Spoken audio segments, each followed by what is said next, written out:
Setting up your meeting for Facebook Live.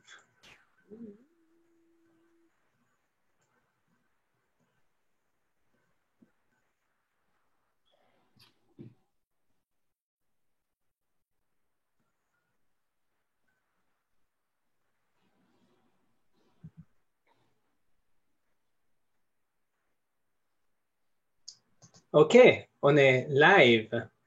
Bienvenue tout le monde. On est très content d'avoir une session derrière la scène. C'est beau jeudi 11 juin. Pour commencer, derrière la scène, c'est une série de différentes présentations en matière de santé et de mieux-être des hommes gays, bisexuels, bispirituels, queer et d'autres gars qui aiment les gars, cis et trans. Puis on fait au moins une fois par année une séance en français pour pouvoir aussi échanger en français sur différents sujets qui touchent nos communautés. Je vais commencer aussi par dire que Max Ottawa opère dans les territoires non cédés du peuple algonquin. Puis on va vraiment rentrer dans le sujet, vu qu'on est déjà live, puis qu'on va respecter l'heure qu'on a avec ces deux invités très précieux aujourd'hui. Dans les bénéfices du confinement, ça nous permet d'avoir des gens qui ne sont pas à Ottawa de cette façon via Zoom et d'autres plateformes, Facebook Live notamment. Donc, Jean-Sébastien Rousseau et Alexandre Fafard qui sont ici de Ça prend un village. Puis je veux le laisser eux-mêmes se présenter puis nous dire qui ils sont, puis c'est quoi la séance d'aujourd'hui. Merci Roberto.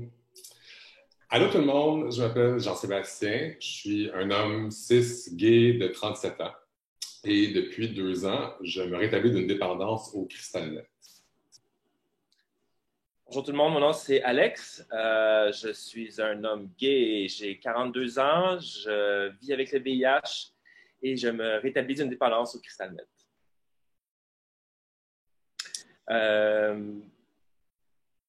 On va en profiter peut-être pour, juste en commençant en fait, pour vous remercier d'être là avec nous aujourd'hui. C'est grâce à votre écoute et à votre participation qu'on réussit à avoir une voix puis qu'on réussit à parler finalement du Crystal Met puis du rétablissement du Crystal Met. Avant de commencer d'ailleurs aussi, on veut juste signaler qu'on s'apprête à discuter sur différents sujets par rapport au Crystal. C'est pas une présentation vraiment hardcore, mais ça se pourrait pour une raison X, Y, Z qu'il y ait des triggers ou que vous viviez des émotions. Et si c'était le cas, il y a des ressources qui sont disponibles chez Max Ottawa, donc sur le site directement via le site maxottawa.ca. Et si, pour une raison X, Y, Z toujours, il y a une notion d'urgence, il y aura toujours le crisis line, la ligne de crise dont les informations sont en en-tête du live Facebook. Donc, voilà. Oui. Puis en fait, comme Roberto le disait, on est ici par la magie de la téléportation Zoom, puis en temps de pandémie, fait qu'on est à Montréal. On s'adresse principalement déjà d'Ottawa. Max Ottawa opère à Ottawa. C'est vraiment le fun, en fait. On va parler, là, Alex devant une punch, on va parler de Crystal Met et de rétablissement du Crystal Met pendant à peu près 35 minutes, mais on a surtout hâte de vous entendre. Il va y avoir une période de questions qui va être modérée par Roberto ensuite, à la fin de tout ça. Fait qu'on a hâte de vous entendre. Si ça vous tente de participer, on vous invite à noter vos questions ou à intervenir rendu là, puis on va se faire un plaisir de répondre à tout dans la meilleure des possibles. Petite histoire, on est des gars de Montréal, mais moi j'ai grandi à Ottawa, puis il y a un gros épisode de consommation qui a eu lieu à Ottawa à un moment donné pendant un binge. Puis je suis pas retourné à Ottawa depuis tant que ça. Je suis revenu ici et là, mais comme pour faire séjour, je suis pas retenu. Fait que je trouve ça vraiment le fun d'être là à soir pour un peu recoudre mon histoire puis patcher le passé. Fait que voilà, je suis un gars d'Ottawa puis je reviens à travers vous. Je trouve ça cool. Avant de rentrer dans le vif du sujet, qui est le Crystal Met, je veux juste élucider quelques faits. On peut s'entendre sur quelques faits, en fait. C'est que, c'est pas une surprise, mais depuis quelques années, la consommation de Crystal Met explose dans la communauté des gars ayant des relations sexuelles avec d'autres gars, chez les hommes gays, dans la communauté LGBT at large. Je ne sais pas c'est quoi votre expérience personnelle, à vous qui nous écoutiez avec le cristal. Je ne sais pas si vous consommez, je ne sais pas si vous connaissez des gens qui consomment de près ou de loin, mais je serais quand même prêt à mettre un 20 là-dessus, qu'on se retrouve à peu près tous à 1 ou 2 degrés de séparation au maximum de quelqu'un qui consomme du cristal. Notre but aujourd'hui, c'est pas de stigmatiser la consommation, au contraire, c'est pas non plus de promouvoir l'abstinence, mais je pense qu'on peut parler du fait que cette drogue-là, chez plusieurs personnes qui la consomment, crée une dépendance. Et puis, elle cause problème aussi. Ça arrive qu'elle rend malade, qu'elle wipe des vies, qu'elle scrape des existences, puis qu'elle fait beaucoup, beaucoup souffrir. Ça a été notre cas, puis nous autres, on a eu besoin de se rétablir de ça. Fait que, pour rentrer dans le vif du sujet, pour vous donner une idée, moi, j'ai consommé du cristal meth pendant 5 ans à côté, jour après jour, en fait, de 2013 à 2018 là, environ. C'est encore un peu fagué les années, je ne suis pas super bon avec le calendrier parce qu'il me manque un bout, là. Mais 5 ans. La première fois que j'ai consommé du cristal meth, en quelques semaines, c'est devenu quelque chose que je faisais régulièrement et même quotidiennement. Donc, ça n'a vraiment pas pris de temps à ce que je développe une dépendance sérieuse. Et puis, en quelques mois après ça, le cristal a agi comme un tapis compresseur dans ma vie. Fait que j'ai perdu une relation de 11 ans, j'ai perdu une business que j'opérais avec une associée, j'ai perdu mon rôle dans cette business-là, j'ai perdu beaucoup de relations amicales, beaucoup d'argent, énormément de poids. On parle d'un bon 75-80 livres là, à l'époque. Et aussi, même avec le temps, certaines fonctions cognitives assez essentielles, là, comme le coping, ou la gestion des émotions, ou la réactivité, tout ça, c'était parti. Par chance, depuis 2 ans, c'est revenu à peu près, mais à cette époque-là, il me manquait des gros bouts. Qui dit cristal aussi dit souvent une sexualité assez explosive, ou du moins à côté, prominente. Ça a été mon cas. J'ai eu beaucoup, beaucoup de partenaires sur le cristal meth, puis ça a donné lieu à beaucoup d'infections, beaucoup de santé sexuelle compromise aussi, donc des ITSS. Et éventuellement, pour me payer ma drogue, j'ai fait une pas mal grosse incursion dans le sex work, fait que je suis devenu escorte pour payer mes affaires. Puis ça a même mené aussi à ce que je devienne vendeur de drogue à une certaine époque. Il y a eu des périodes d'arrêt ici et là, mais pas grand-chose, pas rien de sérieux finalement. Puis pour vous dire franchement, ça a été une époque assez sombre où j'y croyais pas qu'on pouvait sortir de ça. Je voulais même pas, en fait. Moi, j'avais trouvé une espèce de nuage bien, bien confortable, puis bien, bien destroy, et très sombre. Puis je voyais pas comment on pouvait sortir de ça. Je voyais pas qu'il y avait une possibilité de sortir de ça. Fait que pour me rendre au jour 1 de mon rétablissement, ça a pris 5 ans. Pour ma part aussi, dans le but de s'identifier, si on veut dire, polytoxicomane, je vous dirais, à partir de l'âge de 20 ans. Donc, durant toute ma vie adulte, j'ai consommé des drogues. Pour une raison. Puis en fait, je me suis rendu mi-trentaine avec une série de circonstances fâcheuses, là, dont des peines d'amour pas réglées, un sinistre, un diagnostic de VIH, enfin. Puis moi, j'ai rencontré le cristal, puis ça a juste fait une explosion. Donc, rapidement, à l'âge de 35 ans, ma vie s'est mise à dégringoler. Ma consommation a duré à peu près intensivement là, sur une période d'1 an. Et c'était juste assez pour, effectivement, moi aussi, mettre fin à une relation, perdre mon emploi. À l'époque, j'étais à Toronto, donc j'ai dû redéménager à Montréal. Et puis, en fait, ma consommation, moi, m'amenait à côtoyer les hôpitaux. Donc, je me rendais souvent dans les hôpitaux pour... j'étais déshydraté une fois, une autre fois, c'était pour un arrêt cardiaque. Enfin, c'était assez sévère. Donc, les hôpitaux et par la suite, les établissements de rétablissement tels que les centres de soins, les psychologues, et ainsi de suite. Notre expérience, c'est sûr qu'on a vécu pas mal d'affaires en toxicomanie, mais aussi dans notre établissement en général. Puis en fait, c'est de ça qu'on vient jaser avec vous aujourd'hui. C'est pas la première fois qu'on en parle, mais c'est dans les premières fois qu'on en parle. Fait que c'est toujours un peu frais. Puis c'est... Ouais. Ni Alex ni moi aurions cru, il y a 2 ans, qu'on se retrouverait sur Facebook Live à jaser de notre toxicomanie au cristal. C'est cool, mais c'est vulnérabilisant. Mais je vais dire quelque chose, il faut tenir compte aussi que les temps changent vite quand il s'agit du cristal. Là, 2-3 ans, on n'était pas là où on est aujourd'hui en termes de ressources ou de début de programme ou de début de compréhension de la patente. Les choses ont changé depuis, tant mieux. La preuve, c'est qu'on est là avec vous à travers Max Ottawa. Shout out, il y a du progrès qui se fait.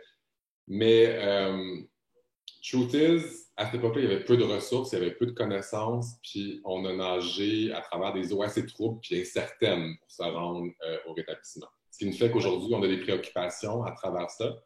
Oui, vas-y, Alex, pour ça. Ben oui, ben en fait, si on prend la parole par rapport au cristal, c'est pas pour se vanter de nos exploits ou c'est qu'on est préoccupé par la nature des soins et des services qui sont accordés principalement aux hommes gays qui se rétablissent d'une dépendance et du cristal, principalement. Donc, les soins, présentement, c'est quelque chose sur lesquels on porte un regard, puis qu'on est critique et qu'on aimerait bien faire évoluer. Oui. Puis on voit les structures, puis on s'y intéresse, puis on essaie de s'engager là-dedans, puis s'impliquer. Mais au-delà de ça, au-delà des structures puis des soins, ce qui est en dessous de ça, c'est une préoccupation pour les gens. Yes. Pour Alex et moi, en fait, selon moi, là, on n'est pas au-dessus de personne parce qu'on a réussi à semi-vaincre une dépendance au cristalmètre. Au contraire, ces gars-là qui consomment, qui essayent de se rétablir ou qui se rétablissent, ou les proches des gens qui consomment, c'est nos frères, c'est nos sœurs, c'est notre communauté, puis on s'inquiète d'eux, en fait. Puis on va se le dire, la MET, le cristal, c'est vraiment difficile. C'est même assez sombre. C'est pas un ride in the park de s'en sortir, puis ça demande des efforts puis des ressources. Mais moi, ce qui m'a le plus affecté pendant ma consommation puis le début de mon rétablissement, c'était le manque d'espoir autour de cette affaire-là. J'en parlais je m'en reparlais pendant la présentation, mais je tiens juste à dire que quand on consomme du cristalmètre, on le sait que c'est dark, puis que c'est mal vu, puis que c'est stigmatisé, puis ça nous rentre dedans, ça. On l'intègre facilement, cette idée-là de fatalité, puis on baisse les bras avant même la deuxième consommation souvent. C'est rare qu'on entende quelque chose de positif. Moi, personnellement, je n'avais pas de modèle, je ne connaissais pas personne qui avait arrêté le cristal.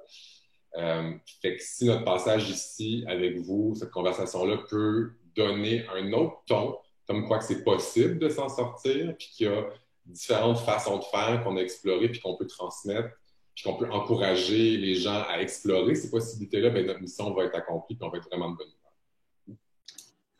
On arrive donc au vif du sujet. En fait, notre présentation s'appelle Ça prend un village.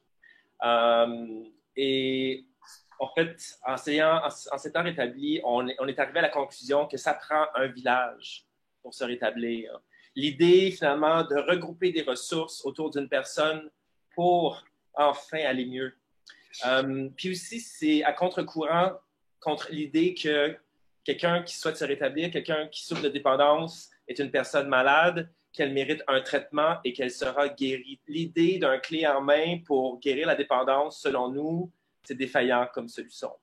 Puis on se base simplement sur notre expertise, puis en fait sur les gens que l'on côtoie qui se rétablissent, qui arrivent à se rétablir. On voit bien qu'il y a comme une recette qui ressemble donc à un village, à un ensemble de composantes variées qui font un paysage total puis qui viennent finalement contribuer au rétablissement.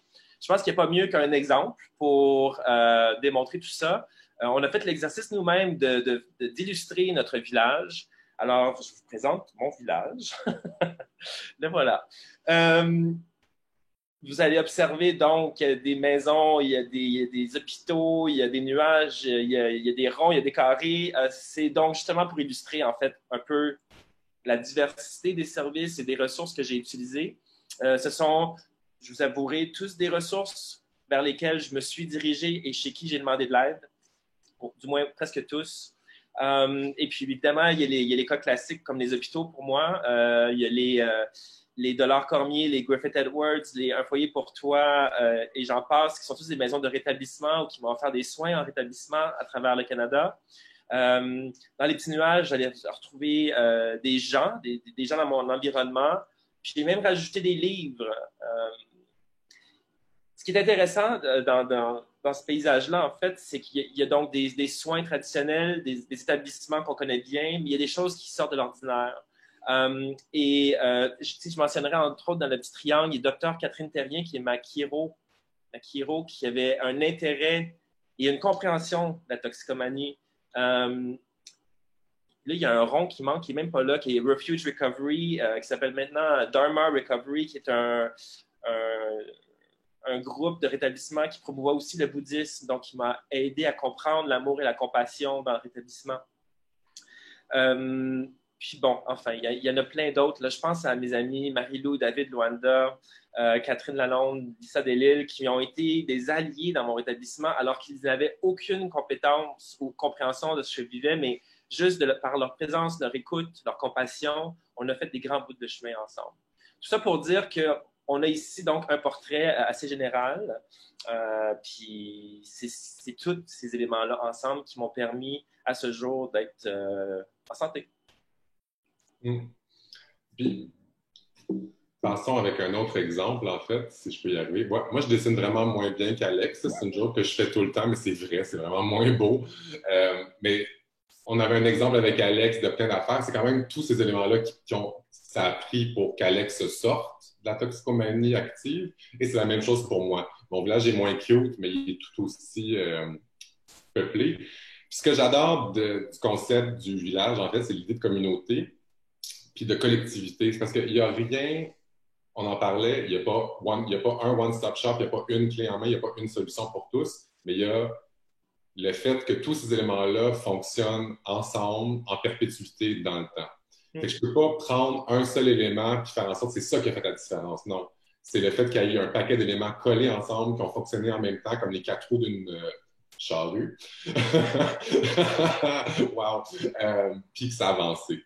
Cela dit, dans mon village, où Alex a beaucoup bénéficié ou fréquenté des soins hospitaliers, moi, j'en ai très peu. En fait, j'ai eu un ou deux épisodes en centre de traitement. Parce que je vous dirais que il y a des joueurs traditionnels quand même dans ces villages-là, mais il y a des affaires qui ont l'air bien banales à première vue, comme un chien ou des déménagements ou des blogs que j'avais consultés, mais non, tout ça ensemble a fait en sorte que, par exemple, le chien, je me levais le matin au début de mon rétablissement parce qu'il avait besoin de moi, puis il me faisait sortir de la maison, fait que je ne pouvais pas sombrer dans une déprime. Cela dit, si j'ai à élire un town square ou une place publique, la place principale de mon village, je nommerais le programme des 12 étapes, les fraternités anonymes, comme les alcooliques anonymes, narcotiques anonymes, puis mon petit cœur chéri, c'est Crystal Meth Anonyme. C'est vraiment là où j'ai reçu l'espace qu'il me fallait pour guérir, entre guillemets. C'est là où j'ai été reçu tel que j'étais, c'est-à-dire un toxicomane qui ne savait plus comment vivre, puis qui avait de la misère, puis qui en arrachait. C'est là où on m'a montré comment ressentir les choses, où on m'a donné de l'espace puis du vocabulaire pour exprimer ce que j'avais à faire, puis on m'a permis de cheminer, aussi imparfait que c'était. Parallèlement à ça, très tôt dans mon rétablissement, j'ai dû m'ancrer dans une routine quotidienne assez stricte. Puis même après 2 ans, cette routine-là ne peut pas trop déroger. Fait qu'on parle de méditation quotidienne, on parle d'exercice souvent le gym, de contact avec des gens qui savent ce que je traverse, ce que j'ai traversé. Ça, c'est assez no negotiation. Si je manque 2-3 jours de ça, ben c'est comme évident, je suis le trottoir, là, ça commence à puer, puis je me retrouve un petit peu funked out. Dans les joueurs qui ont été constants, puis je vais la nommer parce que ça a été une joueuse déterminante et c'est pas un luxe, c'est un docteur de famille, en l'occurrence Dr Huchet ici à la clinique Lagora à Montréal. Dr Huchet, elle a été là dès les débuts de ma consommation. Elle m'a jamais jugé, elle m'a accueilli tel que j'étais. C'est sûr qu'elle encourageait que j'arrête, mais elle comprenait que je sois pas tout le temps prêt à être là. Puis quand j'ai été prêt à arrêter, elle m'a épaulé. Dr Huchet a compris le lien entre le chemsex et le cristal, fait qu'elle m'a prescrit de la PrEP pour me protéger des infections VIH.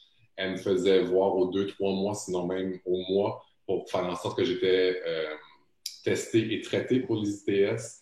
Elle me prescrivait des antipsychotiques pour protéger mon cerveau des psychoses toxiques et de la paranoïa. Elle était vraiment là tout le long. Fait que je pense que quiconque s'aventure dans une aventure, quiconque s'aventure dans un chemin de toxicomanie ou de rétablissement, c'est pas un luxe d'avoir un doc de famille compréhensif, fait que je vous le souhaite. Aussi, je dirais qu'avec les mois, je me suis construit une espèce de dream team de spécialistes. Fait qu'il y a eu une psychologue, il y a eu un entraîneur privé, il y a un nutritionniste, il y a même eu un fiscaliste parce que mes finances étaient dans le bordel. Il y a eu des amis concernés. Fait que j'avais vraiment une équipe autour de moi. Puis ça, c'est pour un gars qui ne s'aimait pas à cette époque-là, je trouve que c'est quand même un miracle d'avoir pu construire une équipe aussi solide. Cela dit, il y a pas un bémol, mais il y a un side note que je mettrais. J'avais les moyens financiers à cette époque-là de me permettre cette équipe-là. Je suis parfaitement conscient que ce n'est pas le rétablissement que tout le monde peut s'offrir. J'ai été chanceux, entre guillemets, de pouvoir m'offrir ça. J'ai bénéficié de beaucoup de services instantanés rapidement et c'est pas le cas de tout le monde. À chacun ses ressources, mais je veux quand même mettre la nuance que ce dont j'ai bénéficié, c'est pas tout le monde qui va avoir accès, puis j'en suis triste. Je souhaiterais que ça soit autrement, mais mettons la bémol au moins. Aussi, comme Alex, il y a eu des livres, il y a eu des enseignements, autant spirituels que psychologiques ou traditionnels ou non, qui m'ont beaucoup fait évoluer, même qui me font encore évoluer. Et dernièrement, dans mon village de ressources, prendre la parole, comme je le fais aujourd'hui, me tient crédible, en fait. Je demeure actif dans ce village-là, dans ce rétablissement-là, en parlant. Fait que voilà, ça fait à peu près le tour de ce qui m'a permis, à travers les 2 dernières années, de rester abstinent, non seulement de cristal meth, mais aussi toute autre substance. Oups, ah oui, ça. Elle n'était pas supposée arriver tout de suite, mais c'est pas grave. Je pense que on a là 2 exemples de villages complètement différents, mais qui ont mené à peu près au même endroit, c'est-à-dire de se rétablir tranquillement d'une dépendance. Ça a l'air beau de même, ça a l'air facile, ça a l'air cute dessiné comme ça, mais on ne se cachera pas, il y a eu des épreuves. Là. Comme je vous disais tantôt, c'était au début de la crise qu'on a commencé à se rétablir, et qu'il n'y avait pas beaucoup de ressources, il n'y avait pas beaucoup de connaissances. Il y a eu des défis, il y a eu des épreuves, puis souvent on a dû naviguer à travers des systèmes qui n'existaient tout simplement pas, puis qui n'étaient pas prêts à nous accueillir. Fait que faisons le tour de ça rapidement. Là. Premièrement, dans ce qu'on a expérimenté qui était difficile, c'est que la réalité d'un homme gay ou la réalité LGBTQ+, at large, n'était pas reconnue, n'était pas présente dans les centres de thérapie qu'on a fréquentés. C'est-à-dire qu'on était souvent inscrits dans des environnements hyper hétéronormatifs où la particularité psychologique, sociale, culturelle, name it, d'un homme gay ou d'un membre d'une communauté plus vulnérabilisée, peu importe, n'était pas pris en compte. C'est-à-dire que c'était comme une espèce de Walmart, de toutes les dépendances en même temps, tous les gens en même temps, c'est la même affaire. Oui, toute dépendance s'équivaut, mais je pense qu'on a souffert un petit peu du fait que le discours autour des soins pour hommes gays n'était pas disponible dans plusieurs endroits qu'on a fréquentés. Le cristal à Montréal, ça date de peut-être 8-10 ans, là, puis 6-7 ans mainstream, fait que quand on est arrivé en centre de thérapie ou dans des ressources, très peu la connaissaient. Moi, je me souviens, quand je suis arrivé en désintox pour la première fois, l'infirmier au triage me dit « On est vraiment content que tu sois inscrit en désintox. On va pouvoir te poser des questions, puis tu vas pouvoir nous en apprendre sur le cristal. » Fait que déjà là, on me mettait une espèce de pression, comme quoi j'allais devoir éduquer des intervenants, puis on venait de me dire qu'on n'avait pas les connaissances pour s'occuper de moi. Déjà que je n'étais pas là par gaieté de cœur, puis que ça ne me tentait pas tant que ça, puis que c'était des raisons financières qui m'avaient poussé là, on venait de mettre un peu le coup près dans la démarche. Puis parallèlement à ça, si tu ne comprends pas la substance, tu ne comprends pas les comportements du junkie qui consomme du cristal. Par exemple, moi, un crash de cristal, ça pouvait durer des jours et des jours où je ne faisais que dormir. Je me levais, je pissais, j'allais manger, je me recouchais. Ça durait des jours. Mais en thérapie de 2-3 semaines, après 3 jours, on te réveille, puis il faut aller faire tes ateliers, il faut que tu te réveilles. Mais girl, non, il n'y a pas d'attention, je vais te dormir d'en face. Fait que cette réalité-là n'était pas comprise. Fait que ça, c'était difficile parce que moi, je me souviens, j'ai assisté à des ateliers que j'ai rien retenu. Fait que j'étais pas mal gommé sur des Seroquel, des antipsychotiques. Puis en plus, j'étais en plein crash, fait que j'avais pas tôt d'attention. En plus de ça, il y a des comportements paranoïaques qui peuvent survenir autant en consommation qu'en débuzz. Ça non plus, c'était pas tenu en compte. On mettait tout de suite le voile psychiatrique sur la patente où on diagnostiquait rapidement, mais non. Puis il y en a que c'était probablement... il y a des cas où c'est probablement tout à fait juste. Pour moi, c'était pas ça. J'avais juste besoin de débuzzer puis d'arrêter de voir des bébés pour l'œil. Puis il y a aussi des épisodes de dépression profonde qui arrivent dans les semaines après, qui étaient plus ou moins connus du réseau de la rechutes aussi. Les rechutes aussi. Tu sais, comme Alex a dit si bien souvent, le cristal, après 4-5 jours, tu es top shape, là, puis tu peux recommencer ta vie, puis là, tout d'un coup, la rechute arrive, puis tu comprends pas pourquoi. Les rechutes sont chroniques, elles sont fréquentes. Alex, pourrait vous en parler plus. Nous, on comprend pas pourquoi, mais même ceux qui donnent des services, eux, ils te jugent à travers ça, alors que ça fait partie de la vie de dépendant, ça fait partie de la vie d'une personne qui se rétablit. Oui, vraiment. Ouais.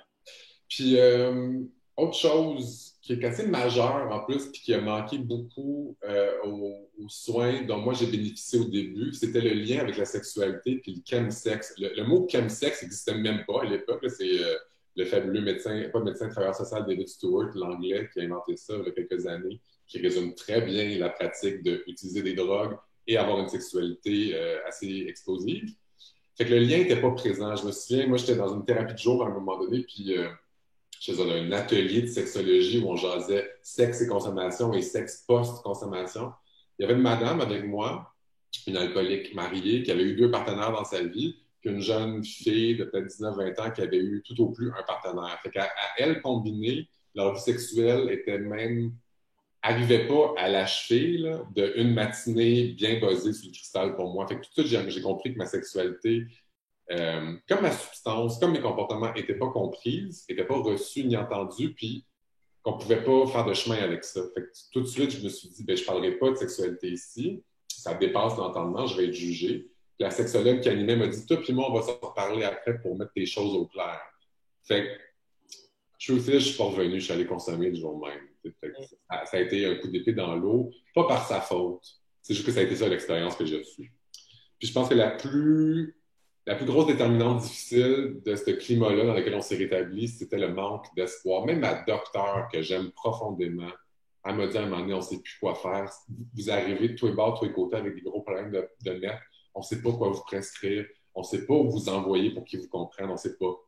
Fait qu'il y avait comme un découragement communautaire grandissant, puis il y avait même un jugement dans d'autres instances. Fait que c'était bien difficile de s'accrocher à l'idée qu'on allait un jour pouvoir s'en sortir, puis même de vouloir s'en sortir. Fait que c'est les ratés ou les épreuves qu'on a affrontées dans notre établissement, mais il n'y a pas eu que ça. Moi, j'étais la partie plate, Alex, c'était la partie du fun. Ben, c'est-à-dire, la partie plate, reconnaissons ce que la consommation du cristal est, reconnaissons les enjeux, reconnaissons les problématiques. Je veux dire, la partie plate, c'est ce que c'est. Il n'y a pas juste, mais sauf que ça nous amène au point pourquoi consommons-nous, pourquoi le chemsex, pourquoi le cristal. Et puis, il disait le côté plate, ben, c'est une réalité en fait. Ouais. Puis cette réalité-là que les gars consomment entre eux, ça répond aussi à des besoins que l'on croit qui devraient être reconnus. C'est-à-dire que on aime ça être en gang, on aime ça socialiser, on aime ça aussi parler de nos problèmes entre nous. Je me souviens, dans nombreux sex parties, j'ai eu des conversations assez prenantes ou lourdes sur ou bien un diagnostic de VIH, ou alors un deuil, ou une rupture amoureuse, ou enfin, et puis il y a de mes amis aussi qui dealent avec des problématiques avec leur religion, ou avec la famille, ou il y a comme des conversations de fond, puis c'est entre nous qu'on peut avoir ces conversations-là, puis c'est des conversations qui étaient intéressantes, puis aussi qui faisaient du bien. Donc, le besoin de se reconnaître entre nous, de socialiser, de connecter finalement. Puis ça, si ça fait partie des besoins sous-jacents ou ça fait partie des causes sous-jacentes de la consommation du cristal, on considère que ça fait partie aussi de la solution ou d'une piste de solution au rétablissement du cristal. Ce qui nous amène finalement à parler de qu'est-ce qui marche, qu'est-ce qui a marché pour nous, quels sont les points positifs ou les éléments du rétablissement qui ont marché.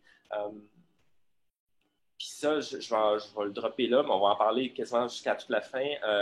On parle d'amour, de connexion, de communauté, de connexion. C'est toutes ces choses-là, la compassion, c'est important. Puis ça coûte pas cher. Puis c'est vraiment à travers les événements ou les gens qui avaient de l'amour et de la compassion avec lesquels on a fait vraiment des bouts de chemin, puis qu'on a vraiment sorti du nuage noir qui était la consommation pour nous. Donc, encore une fois, se faire traiter ou se faire guérir par une approche ou une autre, un médicament ou un autre, ça donnait absolument rien si la personne qui administrait ces soins-là s'en foutait ou ne comprenait pas. Alors que j'ai pas de pilule, j'ai pas de traitement, mais je t'entends, je te comprends, je te vois, on était comme « all right », puis là, je faisais les beaux dodos, puis le lendemain, j'allais déjà mieux. Alors, c'est comme une question de ramener l'humain, le côté humain dans des traitements. Je l'ai dit tantôt, je vais le redire, être vu, être entendu, être reconnu. D'aller dans un bureau de médecin puis de voir qu'il y a un drapeau d'arc-en-ciel ou LGBTQ sur le mur, déjà là on est ailleurs. Et ce n'est pas le cas partout. Les soins ne sont pas uniformes. Donc, pour nous, c'est d'avoir quelqu'un qui peut entendre et reconnaître ce que l'on vit. Puis aussi, d'évacuer la notion de guérir quelqu'un. Tu ne guéris pas d'une dépendance. La dépendance, elle est considérée comme une maladie, mais la solution, c'est pas de s'en débarrasser ou de guérir, c'est d'être compréhensif, de s'accueillir dans notre réalité telle qu'elle est, de s'accueillir, puis de peut-être aller vers, pas nécessairement le rétablissement, mais une réduction des méfaits, ou de revoir avec qui on consomme, comment on consomme. Donc, il y a plein d'options qui s'offrent par rapport à la dépendance. Et c'est pas de guérir la personne qui sous-entend que tu as un problème, tu es un problème, puis qu'il y a un côté péjoratif à tout ça. Mon slogan à moi, c'est Don't cure, care. Donc, ne guéris pas, aime les gens. Ouais. Et puis, selon moi, ça fait toute la différence dans les soins. Puis, pour donner le bon exemple de tout ça, nous, on se rétablit, Jean-Sébastien l'a mentionné, entre autres en côtoyant les groupes de rétablissement tels que Crystal Meth Anonyme, Narcotiques Anonymes et même des fois Alcooliques Anonymes, où on retrouve des gens qui ont vécu des expériences similaires. Dans le jargon communautaire, on appelle ça des pères aidants. Ces gens-là, c'est pas leur expertise qui amène à la table, c'est leurs oreilles, et c'est leurs yeux, c'est leur grand cœur, c'est les hugs. Et puis, c'est encore une fois, c'est avec ces gens-là qu'on se rétablit, c'est avec ces gens-là qu'on va mieux. Les pères aidants, un gros high five à ces gens, à tous les pères aidants. S'il y en a parmi nous, avec nous, bonjour, parce que c'est avec vous que ça marche. Ça a marché pour nous. Allons-y comme ça a marché pour nous. Ouais. Puis, en dernier lieu, on voudrait juste parler de l'information qui est disponible par rapport à la consommation, par rapport au rétablissement. Donc, il y en a sur les sites web présentement, un peu éparpillé, on la retrouve ici et là.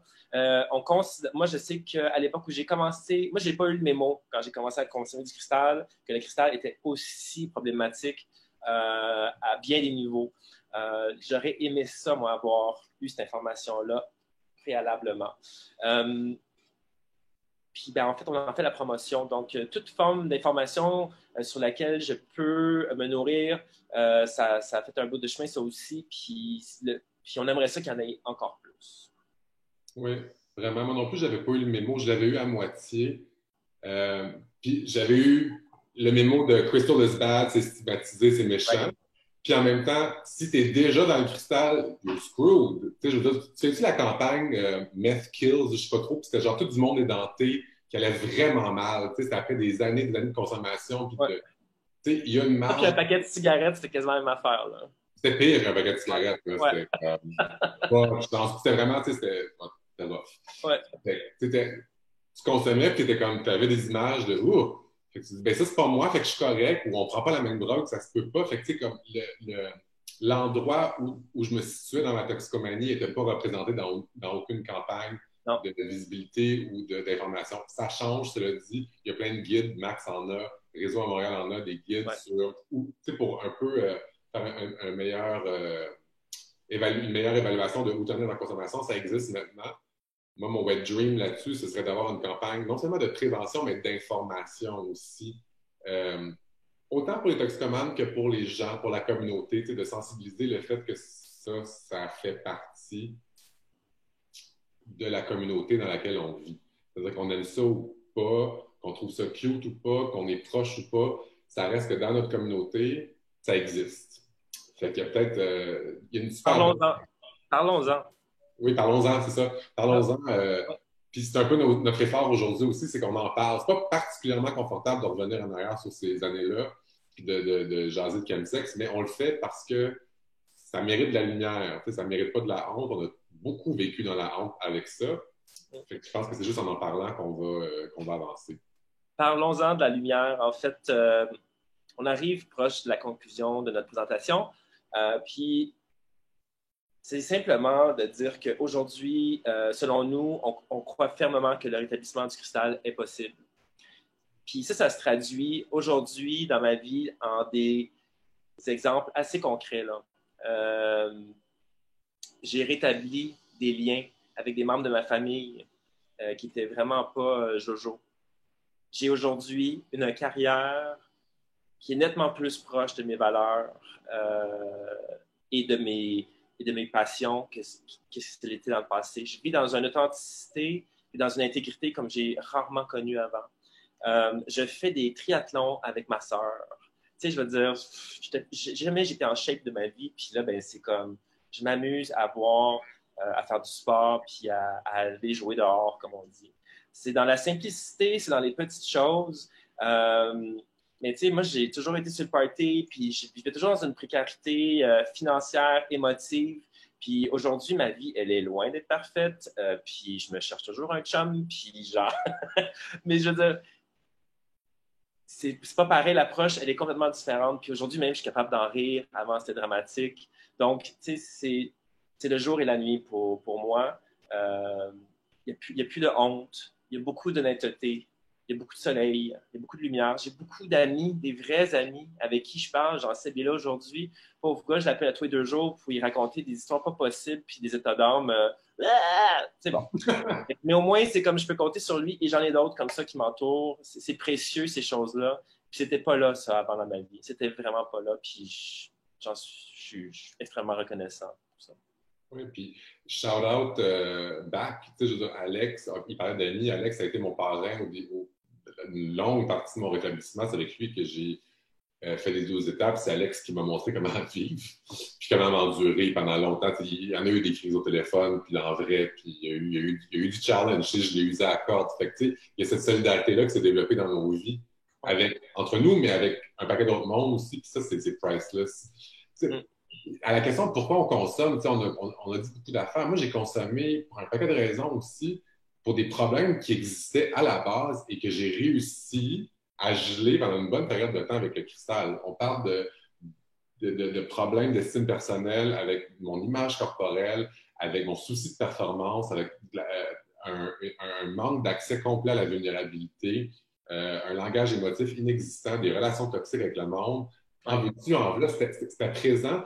Le cristal a tellement bien fonctionné pendant un certain temps pour geler tout ça. Et je ne parle même pas de deuil que j'avais à faire, que je faisais pas. Bref, la liste est longue. Ouais. Et le cristal a bien répondu à pas mal d'affaires pendant un certain temps. Puis à un moment donné, ça a tout foiré.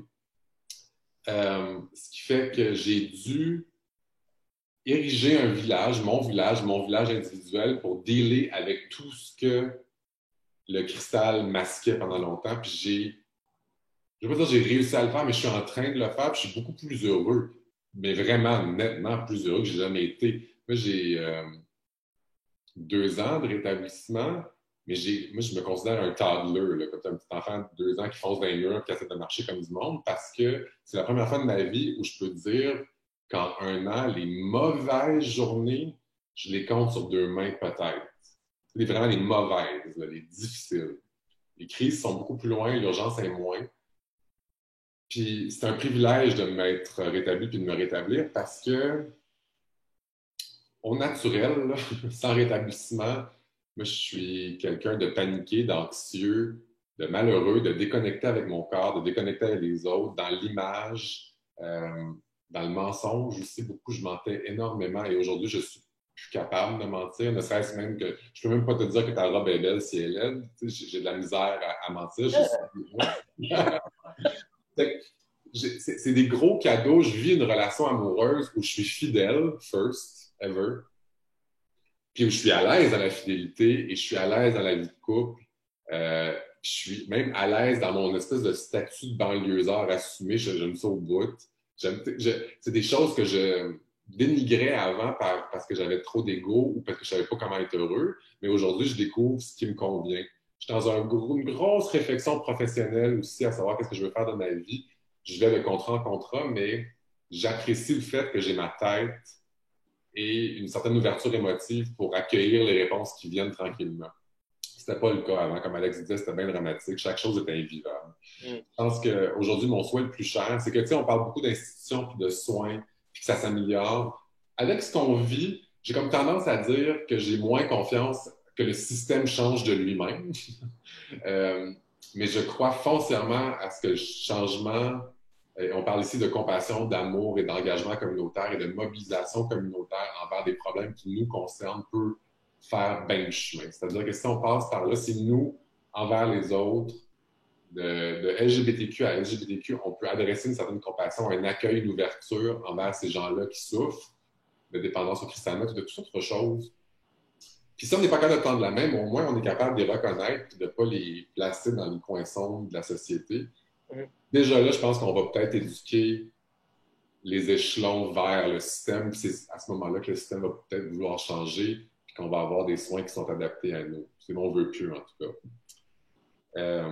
Faut en parler du cristal. Faut en parler entre nous. Faut prendre la parole. Faut qu'on s'aime entre nous. C'est full kumbaya, là, mais je veux dire, les boys qui consomment, les boys qui se rétablissent, les boys dans le fond d'un sauna ou en haut d'un penthouse, ça change rien dans le sens où c'est entre nous qu'on va régler ça. C'est pas quelqu'un ailleurs, là, tu sais. Fait que, puis aujourd'hui, avec le temps, puis avec l'évolution des soins et des services, on arrive là, à finalement en jaser, ce qui n'était pas le cas avant. Puis on espère que c'est une conversation qui va durer, en fait. Je pense que ça fait le tour. Ça fait 40 minutes qu'on jase quand même, l'air de rien, puis on veut vous entendre si vous avez des questions. Fait que je pense qu'on va juste prendre 30 secondes pour dire merci, Max Ottawa, de nous avoir permis de prendre la parole sur une plateforme aussi publique que Facebook. Et puis, merci de votre travail. Merci à vous qui avez été là. Je ne sais pas combien étaient là.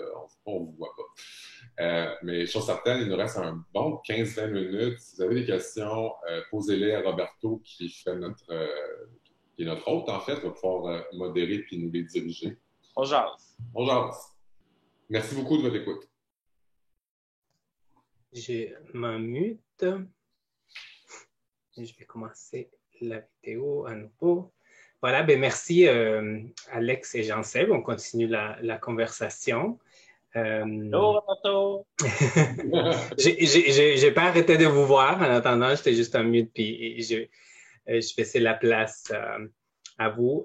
C'est la deuxième fois que je vous écoute partager ces témoignages-là. Puis j'ai hâte à la troisième et la quatrième, vraiment, pour vos témoignages sont riches d'expériences, de courage, de résilience, que je pense que c'est quelque chose que nos communautés est très forte en résilience. Puis pour certaines personnes qui veulent réduire ou arrêter le crystal meth, de savoir que cette résilience, elle est là dans nous individuellement, dans nos communautés, puis que ça prend un village, puis que le village va être là par l'entremise de pères aidants, des organismes communautaires et de plein de personnes avec des bonnes intentions. C'est sûr qu'on veut améliorer les services et l'accès, l'approche, mais bon, grâce à vous et d'autres qui travaillent fort, on y va tranquillement. Je n'ai pas encore de questions spécifiques. Les gens qui écoutent sur Facebook Live, vous pouvez envoyer vos questions là sur les commentaires. Soyez pas gênés. Sinon, je vais essayer de penser aux questions que vous savez et que vous êtes peut-être gênés de poser. Vous nous parlez de certaines de vos expériences d'accès et puis les personnes clés dans les services que vous avez obtenus. Puis vous savez rapidement mentionner quelques barrières, quelques jugements, quelques attitudes, quelques réactions qui n'ont pas contribué dans votre processus. Ce que je voudrais peut-être que vous nous racontiez un peu, parce que les parcours d'accès aux soins des services de santé est long, puis il y a plusieurs étapes. Oui.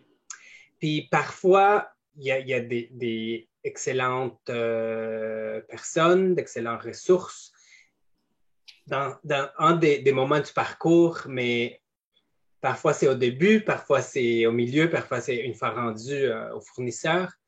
Est-ce que vous pouvez penser soit à des exemples concrets de votre expérience ou décider comment que ce parcours, parce qu'il y a peut-être de fournisseurs de services qui nous suivent ou des gens qui connaissent. Oui. Donc, puis c'est pas juste les psychologues, les médecins, les infirmiers. Avant d'arriver à là, il y a des gens à l'accueil, il y a des gens qui prennent les appels. Donc, est-ce que vous pouvez penser à pas juste les fournisseurs en soi, mais les parcours avant aussi, puis comment que ça pourrait, cette offre de services dans tout le trajet, dans toute la trajectoire d'accès pourrait être améliorée pour une personne qui cherche de l'aide? Oui. Ben, gars, je vais commencer. Alex, je suis sûr que tu vas pouvoir embarquer à un moment donné. Nous, notre rêve exotique pour le traitement ou l'accompagnement vers le rétablissement de la dépendance au cristal, ça serait une petite maison qui s'appelle la Maison du Cristal. Mais c'est une joke qu'on se fait, mais c'est plus pour dire qu'un one-stop shop serait vraiment utile. Parce que quand on parle de quelqu'un, je prends l'exemple de moi, là, en pleine toxicomanie, je n'étais pas particulièrement patient. Je n'étais pas particulièrement willing non plus de traverser de nombreux échelons du système de santé comme quelqu'un qui n'est. C'est déjà difficile de traverser un système de santé ou des fournisseurs de services. Je n'avais pas cette patience-là, puis je me décourageais rapidement s'il fallait que j'aille à plus de 2 rendez-vous pour avoir une réponse. Fait que je pense que s'il y avait. Voilà la maison du cristal qu'Alex nous montre.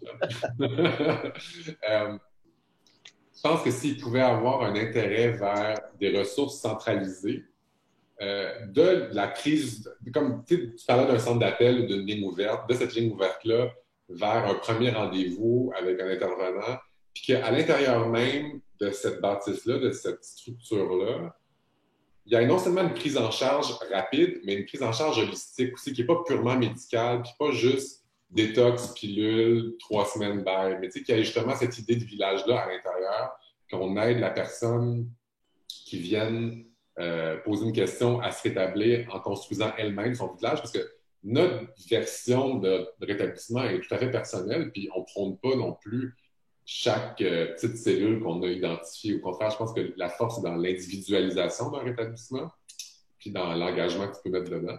Fait que je pense qu'un one-stop shop ou une espèce de garage où toutes les ressources peuvent être accessibles rapidement serait...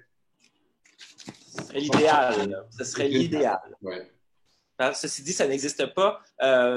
Je pense à des modèles d'affaires pour des centres de services tels que le CRAN, qui est un centre de rétablissement pour personnes qui consomment de l'héroïne. Alors, tu t'appelles, ils te réfèrent à ça et voilà, c'est réglé. Ça n'existe pas pour l'instant, ou du moins pas au Québec pour quelqu'un qui souffre de dépendance au cristal. J'en ai connu au BC. Mais pour l'instant, si je prends mon exemple, moi, je suis arrivé à Montréal, j'avais comme un problème aigu, là, ça allait pas, là.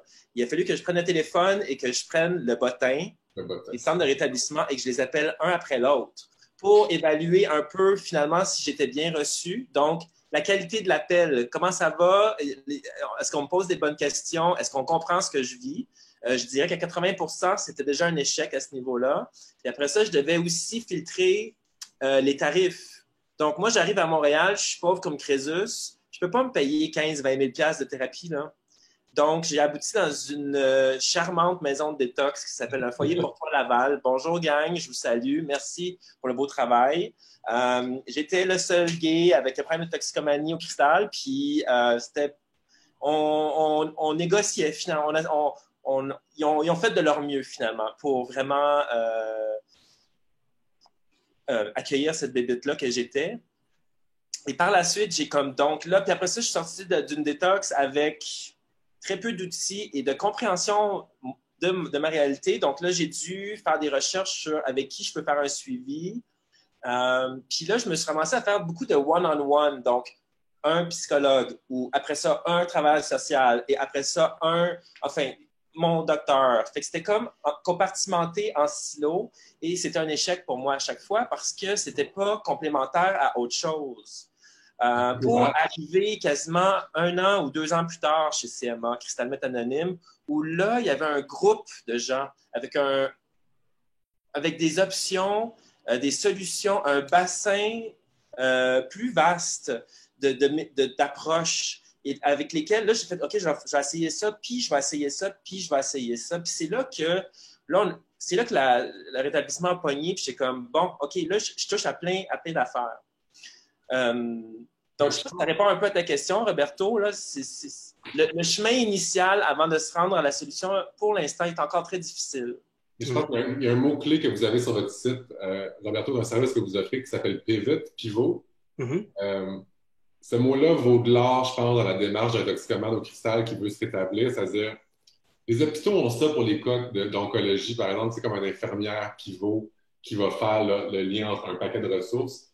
la notion du pivot, c'est-à-dire une espèce de take charge, one-stop shop qui prend le toxicomane, puis en dépendance du cristal meth, et qu'il peut référer à l'extérieur, mais qu'il y a une prise en charge plus complète, et plus holistique et plus généralisée de sa dépendance. Je pense que c'est ça le... La dépendance et des enjeux qui viennent avec. Là. Donc, on parle peut-être de santé mentale, on parle peut-être d'un diagnostic de VIH, on parle donc peut-être de santé physique. Il y a des enjeux physiques, clairement, qui viennent avec la dépendance. Le réseau familial, les liens avec le chum, la blonde, ou whatever. Donc, il y a comme... Le logement. Tout ça, que ça soit pris en ligne de compte éventuellement le plus rapidement possible. Merci. On a 2 questions sur le Facebook Live. Donc, je vais aller avec la première. Pour commencer, il dit il semble que nos normes sexuelles et nos masculinités sont un facteur dans les expériences de chemsex et de dépendance. Qu'en pensez-vous? Avez-vous eu à explorer votre masculinité dans vos rétablissements? Oui. Oui, ça, c'est vraiment une bonne question. D'ailleurs, j'ai un ami de rétablissement qui a posté récemment un truc qui disait que dans sa consommation, il a exploré la masculinité toxique, c'est-à-dire qu'il était tellement pas à l'aise avec son identité sexuelle à une certaine époque qu'il a consommé pour être capable d'adhérer à un concept de masculinité correctement pendant la consommation. Ça a été sa réalité à lui. Je voulais y faire un shout-out parce que c'était vraiment intéressant comme aveu. Pour ma part, une fois que le chemsex a cessé, que la consommation a cessé, il y a eu une espèce de vide sexuel obligé, mais pas forcé nécessairement, où je ne savais plus sexuellement ce que j'aimais, si j'aimais recevoir, donner, passif, actif, whatever, top, bottom, machin. Il y avait vraiment une question fondamentale sur qu'est-ce que j'aime finalement, moi, après toutes ces expériences-là de consommation, puis de jouer des rôles sexuels à moitié conscients. Qu'est-ce que je veux maintenant? Ça a été long à redéfinir et ça a pris du temps. Spécifiquement à la masculinité, je n'ai pas compris c'était quoi la question. Si on se retrouve à explorer la masculinité ou notre identité sexuelle dans le rétablissement, c'est comme moi, je l'interprète comme si notre identité face au genre, pas au genre, mais à la masculinité ou à masculinité, ou des expériences de masculinité toxique, peut-être. Oui, ou ne serait-ce que dans le rétablissement, à un moment donné, tu fais un petit peu du ménage, là, et ça laisse place, finalement, à des questions qui n'ont jamais été répondues ou qui n'ont jamais été posées, en fait. Oui. Donc, il y a comme, au bout d'une couple de mois, une crise identitaire. Là. Qui suis-je? Comment puis-je avoir une sexualité à jeun? Puis au-delà de la sexualité, qui suis-je en tant qu'homme adulte dans ma société? Sans la substance, on est une personne différente, là, pas à 100%, mais il y a comme des choses qui changent. Donc, il y a des grosses questions. Il y a des grosses questions. Et puis, en étant à jeun, on se trouve à y répondre, je ne veux pas dire rapidement, mais on y répond. C'est à l'agenda. Là. Donc, c'est intéressant, cette démarche-là, parce que je parlais plutôt de l'authenticité, l'intégrité. Qu'est-ce que j'aime vraiment? Qu'est-ce que je veux faire vraiment? Qui suis-je vraiment? Vers qui? Quel type d'homme suis-je? Est-ce que je suis vraiment masculin ou il n'y a pas une part de féminin aussi que je vais explorer? Il y a toutes ces belles questions-là, puis surtout les réponses sont vraiment intéressantes. Je dirais aussi que tout comportement toxique, soit chez autrui ou chez nous, en rétablissement, à un moment donné, ça sonne faux. On n'est plus capable. Moi, je suis plus capable. Fait que tout ce qui est toxique, j'essaie de l'éliminer. Puis on se retrouve à répondre à des questions qui sont pas très confortables envers nous-mêmes. C'est-à-dire que la masculinité toxique, le max for max, le no femme, no fat, machin, toutes ces affaires-là, quand tu prends conscience du dommage que tu t'es fait et que tu cherches à guérir, moi, personnellement, je suis incapable de shamer quelqu'un maintenant, j'essaie de ne pas le faire, du moins, de shamer quelqu'un de cette façon-là. Ça ne résonne plus avec moi. Fait que oui, il y a eu une introspection assez solide, puis une redéfinition de c'est quoi, pas nécessairement ma masculinité, mais c'est quoi mon comportement envers autrui. Fait que je pense que ça a beaucoup... L'abstinence de drogue a beaucoup contribué à ça, en fait. Je ne sais pas si ça répond à ta question. Oui, merci. Puis on approche la fin. Maintenant, la deuxième question qu'on a, je pense que c'est une excellente question pour clore avec vos réflexions. Il dit, quel conseil, si seulement un, auriez-vous pour un ou une intervenante de première ligne, que ce soit un communautaire, infirmière, etc., afin d'accueillir un dévoilement des consommations de Crystal Meth? C'est une excellente question. Un conseil pour comment accueillir un dévoilement des consommations de Crystal Meth pour des intervenants. D'avoir de l'information dans la tête avant. Je pense que de ne pas, pour la personne qui dévoile sa consommation de Crystal Meth, de ne pas faire face à un regard hébété ou un choc ou qu'on a eu souvent, je pense déjà là, ça part mieux le bal. De ne pas être dans le jugement, puis d'être dans la connaissance de la chose, puis dans la connaissance peut-être scientifique un peu, puis dans la compassion de je sais ce que c'est quoi la substance. En bref, ce qu'on a dit qui nous a manqué, c'est ça que je souhaiterais à la personne dans le bureau, c'est-à-dire une compréhension de la substance, une compréhension de tout le pattern sexuel et psychologique qui peut venir avec, puis peut-être un hug. Ouais, parce qu'effectivement, quand tu fais ton dévoilement, tu vas utiliser des termes ou des endroits où tu vas faire référence à des choses, mon grinder, mon scruff, j'ai slamé, PNP, comme donc un lexique. Là. Si la personne elle a la tête un peu penchée puis elle a les yeux de même, ben c'est parce que là, c'est raté, parce que là, déjà, tu n'es pas bien reçu. Fait qu'effectivement, la connaissance, ça, c'est Mais mettons, là, quelqu'un qui n'a même pas cette connaissance-là, je crois, puis ça, je le vis encore au quotidien avec ma marraine, c'est d'être accueilli comme t'es, puis c'est correct. Tout est correct. Tu sais, comme même si tu vas vraiment pas bien, là, c'est de désamorcer la panique, parce que c'est paniquant, là. Quand tu es rendu devant l'intervenant ou tu es en traitement, c'est que ça va vraiment pas bien ou déjà pas bien.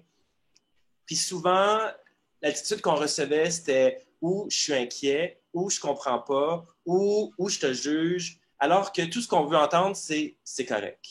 Tu sais, we got this. We got this. We got this. Okay. C'est comme, on peut faire quelque chose, puis on parlait d'espoir. Plutôt, je pense que si on est capable de rassurer la personne sur, on peut travailler avec ça. Mais quand je rentrais chez mon chiro, j'ai parlé de mon chiro plus tôt, puis j'arrivais tout croche. Puis j'étais gêné, j'étais comme, je suis désolé de te ramener ce corps-là tout croche. Elle était comme, c'est correct. On peut dealer avec ça. Puis ça, je l'ai retrouvé chez les gens là, qui sont capables de me dire, de désamorcer, puis de me dire, c'est OK. Là, ton attitude en tant que dépendant, toxicomane change. Et là, tu tombes en mode réception, les épaules te baissent, puis tu fais OK, on va composer avec ce qui est devant nous, puis aujourd'hui, on va faire un pas, demain, on en fera un autre. Donc, je pense que c'est une notion d'espoir, puis de désamorcer finalement tout est correct. Même si tu es bien drogué, bien pété, puis tout croche, c'est quand même correct. Je pense que ça, c'est le message numéro 1. Il faut qu'on envoie à tout le monde qui. Et que personne n'est irrécupérable. Je veux dire, personne n'aurait mis nécessairement de l'argent sur moi ou Alex il y a quelques années. Là. On n'était pas garant de grand-chose, puis on s'en sort. Fait, je pense que personne n'est à l'abri. Tout le monde peut être rescapé, whatever, là, mais il n'y a personne qui est à l'épreuve de. Il n'y a pas une dépendance au Crystal Meth qui est à l'épreuve. Parce que, si, à l'inverse, moi, je l'ai entendu souvent, je suis désolé, je ne sais pas quoi faire. Oui. Quand j'ai entendu ça, là, moi, je suis parti en courant faire une rechute. Mais maintenant, je cautionnais au bout de faire ta rechute parce que c'était irrécupérable. Fait que c'est sûr que quand on entend ça, c'est juste, il faut trouver une façon de véhiculer de l'espoir. Puis si on n'a pas les réponses, bouge pas, je vais aller faire de la recherche, je te reviens, je vais te trouver des références, on se rappelle demain, mais d'avoir un lifeline continu, puis que c'est toujours correct. Ben, merci. Je pense que c'est un bon message pour finir, autant pour les intervenants que pour les personnes qui utilisent et qui voudraient avoir. Ils peuvent aussi nommer les attentes d'une façon plus claire.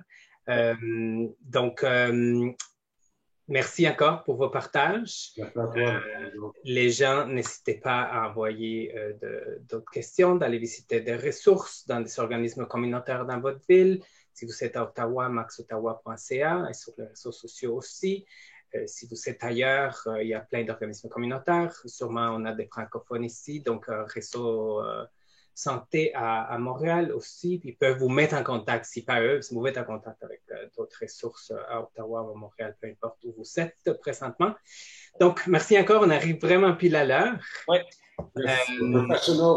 Oui, au plaisir de vous revoir, puis peut-être après le confinement de vous savoir ici à Ottawa pour oui, ça serait le fun. Quelque chose de vive voix.